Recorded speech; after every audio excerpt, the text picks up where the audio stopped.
જો બેટા, તારા પપ્પા ગમે તે કહે એમની વાત મન પર ના લઈશ. હું છું ને તારી સાથે, ને આજે નહીં તો કાલે તારી વાત જરૂર સમજશે. છેવટે બાપનું હૃદય છે ને એક નારિયેળ જેવું હોય, પરથી કઠણ અને અંદરથી મીઠા મધ જેવા પાણી જેવું હોય. મને ખબર છે તારા પર શું વીતે છે એ. કોણ સંતાન એવું હોય જેને હંમેશા પોતાના જ બાપની ઉપેક્ષા સહન કરવી પડે? પણ દીકરી, તું તારું મન ખાટું ના કરીશ. તું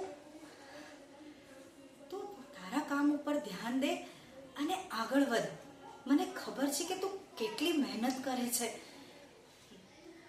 આવી પરિસ્થિતિમાં કોઈ માણસ નાસીપાસ થયા વગર ન રહી શકે. મને ગર્વ છે તારા પર. તું મારી બહાદુર દીકરી છે. અને જોજે, ભગવાન એક દિવસ તારી આ મહેનતનું તને યોગ્ય ફળ આપશે જ. અને મારા આશીર્વાદ છે તને કે જે પપ્પા આજે તારી સાથે વાત કરવા પણ તૈયાર નથી ને, એ જ તારા પપ્પા તારી સફળતાનો ઢંઢેરો ટીપતા હશે.